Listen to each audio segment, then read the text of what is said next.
Assalamualaikum warahmatullahi wabarakatuh.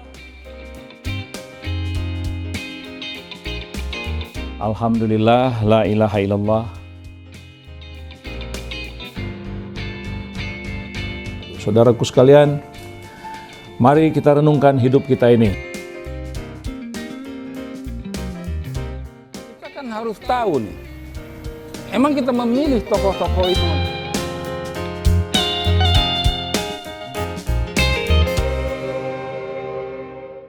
Nah, ini kok jadi pertanyaannya begitu banyak nih, bermacam-macam.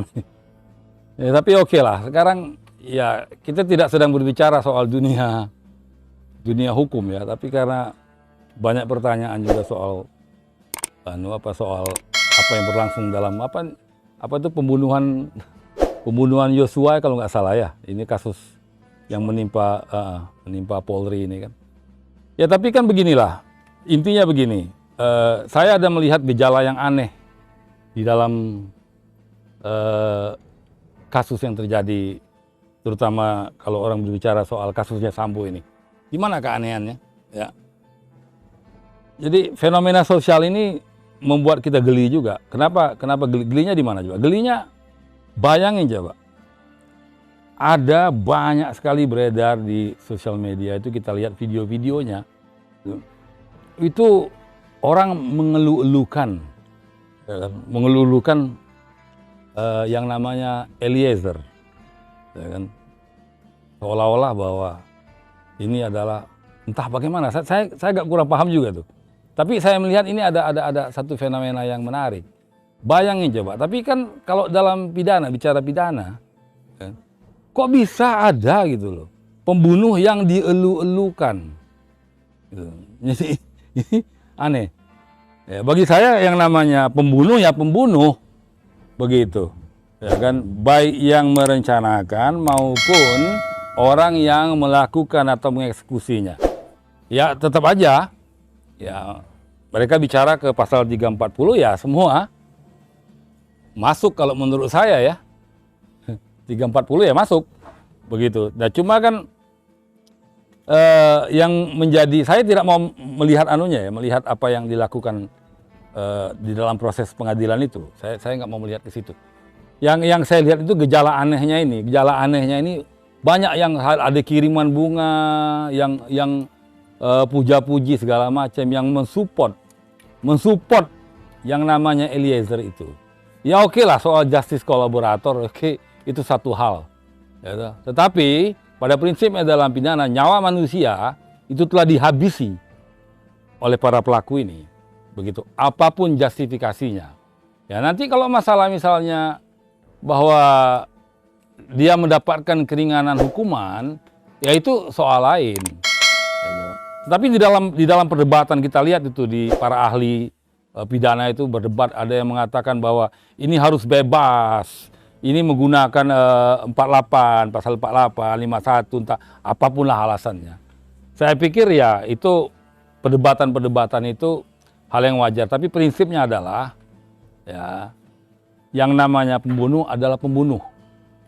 Tetapi kalaupun dia nanti ada justifikasi untuk keringanan hukumnya karena sudah membongkar suatu kejahatan yang direncanakan, ya itu letaknya di palu hakim, gitu. Dan kita tidak bisa mengintervensi itu. Namun ada yang menarik ini, ya sebagai rakyat saya bisa saja bercuriga dan patut bercuriga. Ini kok tiba-tiba KUHP disahkan bahwa hukuman mati itu bisa seolah-olah dengan catatan. Kalau nanti berbuat baik, ya dalam tempo waktu tertentu, maka ininya dihilangkan, nggak jadi mati, gitu kira-kira. Nah, jadi yang jadi pertanyaan dasar kita ini, cara berpikirnya, ya etikalnya itu, ini kalau palu hakim sudah diketok nih palu hakim, artinya putusan itu sudah selesai. Ya, katakan misalnya hukuman mati. Lalu siapa yang bisa menganulir itu? Secara normatif hukum kan ya orang bisa mengajukan upaya hukum luar biasa seperti PK misalnya kan. Ya tetapi itu kan proses. Nah pertanyaan yang menjadi lucu dan agak geli-geli sedikit ini adalah ketika palu hakim itu bisa dianulir seperti hukum percobaan, kalau sekian tahun ini orang berkelakuan baik kemudian hukuman mati dihilangkan, teknisnya bagaimana nih besok? Apakah palu hakim itu hilang begitu aja? Atau dia harus dimulai dengan suatu persidangan baru, dipropos bahwa ya mengingat menimbang bahwa ini telah berkelakuan baik dan lain sebagainya berdasarkan laporan dari kepala lapas, bla bla bla bla bla bla bla bla panjang ceritanya. Ini dibuka sidang kembali untuk dicabut kembali apa yang sudah diketok oleh hakim itu. Kira-kira nalarnya gimana tuh ya? Anunya, saya agak terganggu tuh dengan hal seperti itu. Yang namanya palu itu sekali diketok, putusan, ketok selesai. Di dalam jenjang proses hukum itu kan sudah ada. Dari pengadilan negeri masuk ke banding, masuk ke kasasi sampai ke PK. Itu kan sudah ada tuh. Tetapi yang saya ingin tahu ini palu sudah diketok, di samping dia sudah melalui jenjang mungkin sampai kasasi bahkan mungkin PK atau bagaimanapun nanti. Lalu di lapas hanya karena laporan lapas kemudian ini hukuman matinya bisa dihilangkan. Artinya apa yang dilaporkan atau yang diamati atau yang diputuskan oleh si lapas tersebut, entah melalui prosedur formal, teknikal dan lain sebagainya, itu bisa menganulir palu hakim. Nah, ini pertanyaan yang sangat mengganggu ya di dalam pikiran kita yang normal ini, begitu. Ya kenapa nggak dibuat aja hukum percobaan atau apalah? Ini sepertinya ada apa ya? Seperti ada akal-akalan atau bagaimana? Ini diskusi ini perlu diperluas lagi saya pikir tentang pidana ini. Jadi biar dibenerin lah. Cara berpikir ini kayaknya udah agak aneh kalau menurut saya. Atau sekalian hilangkan saja hukuman mati, nggak perlu lagi ada hukuman mati. Ya, katakan aja hukuman 50 tahun atau seumur hidup. 80 tahun, 100 tahun, apa terserah lah. Ya, tapi menganulir hukuman mati, itu kan seperti hukum percobaan.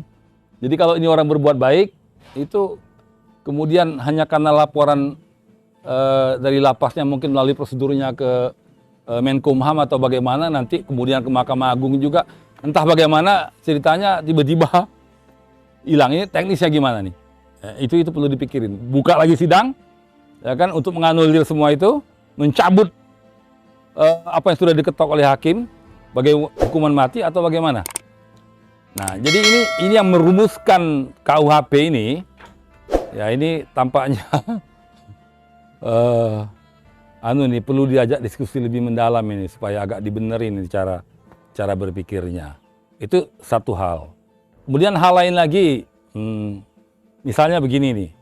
Kemarin kan disahkan KUHP itu juga dimasukin pasal tentang zina. Gitu. Jadi ada juga yang bertanya kepada saya, menurut pendapat Bang Denny gimana tuh? Ya kalau menurut saya sih sederhana aja. Di dalam KUHP itu ya antara neraka sama surga dipadu jadi satu biar kalian diam semua. Ya udah, gak ada yang protes, gak ada apa. Karena selama ini gagal orang mengegulkan KUHP itu. Dengan logika apapun, dengan alasan apapun, argumen apapun, katanya ini peninggalan Belanda dan lain sebagainya dengan berbagai macam panjang ceritanya. Soal peninggalan Belanda atau apa segala macam. Ini KUHP anak bangsa sendiri, bukan persoalan anak bangsa atau peninggalan Belanda, bukan itu. Saya tidak melihat itu. Saya melihat bahwa ini ada masalah. Masalahnya gimana? Ya ngomong-ngomong anehnya ya begitu, neraka sama surga dicampur jadi satu tuh. Kemudian ya ini orang-orang yang notabene beragama kuat ini, wah senang nih. Ini KUHP bagus banget nih. Ada pasal zina segala macam, ntar tangkapin semua. Ini bagus ini. Sesuai dengan agama kita nih. Sementara yang satu lagi nih bicara, ini lu kalau memaki-maki tembok, memaki-maki gedung, lu masuk penjara. Ada yang berpendapat seperti itu.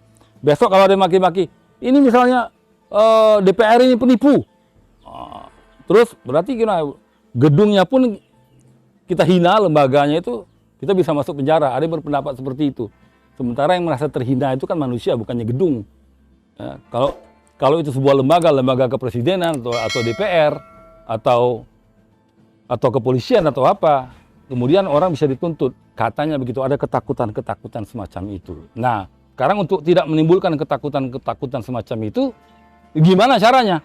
Ya ini harus dibuka diskursus ulang ini. Gampang aja kalau ngomong, ya kalau nggak senang silakan lari ke MK. Oh, come on man. Kok ke MK? Ngomongnya ke MK, lu kalau nalarnya bener ya nggak perlu ke MK lah. Ngapain ke MK? Kayaknya MK menjadi permainan ini kayaknya memang sengaja orang digiring-giring seolah-olah. Itu udah karena hukumnya, prosedur hukumnya udah ada. Kalau Anda tidak suka atau menganggap bahwa ini bertentangan dengan Undang-Undang Dasar, ya silakan ke MK. No. Jadi tolol kita, ya kan? Ini nalar kita aja kita pakai itu kira-kira.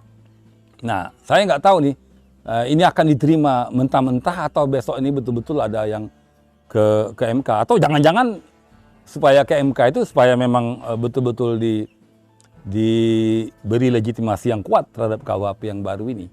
Ya kan, pada insinya sebagian orang menganggap bahwa ini adalah mengekang kebebasan berekspresi dan lain sebagainya. Ya ini menjadi perhatian kita bersama. Jadi ya silakan saja kita buka diskursus yang lebih luas untuk bicara soal ini, ya supaya kita bisa lebih mendalami kira-kira apa itu. Ya kalau orang diprotes kan banyak juga tuh ahli-ahli hukum apa segala macam, lawyer-lawyer yang bicara, buka podcast, bukan apa, ngomong protes keras tentang KUHP ini. Ya bisa-bisa saja, nggak ada masalah, argumennya ajukan saja. Tetapi ya kalau kembali lagi ditanyakan kepada saya, menurut saya ini sakit, ya kan? Ya, jadi pikiran yang sakit dituangkan ke dalam sebuah rancangan itu, begitu loh. Ada yang nggak ngerti nih agendanya, mungkin latar belakangnya berpikir totaliter, mungkin ya. Tapi ya sekali lagi harus kita periksa secara betul-betul ya.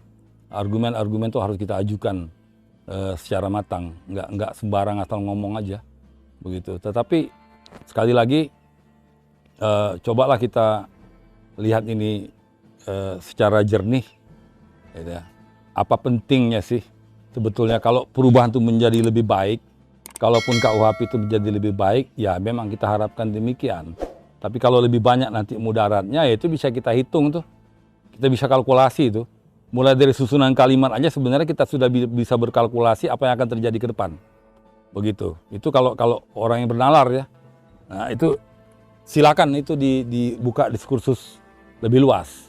Tapi ini sebagai saja pengantar saja bagi saya menjawab begitu banyak pertanyaan ini tentang ya macam-macam lah ini pertanyaannya, ada nanya negara, nanya apa, nanya hukum, nanya apa, ya nggak ada masalah. Ya mari kita buka diskursus itu untuk lebih luas, untuk berpikir secara serius. Karena bagaimanapun kita hidup di negeri ini, ya kita harus ikut memikirkan secara bersama-sama soal itu. Demikian saya pikir ya untuk sementara prolog dari saya. Begitu Pak, ya. Terima kasih.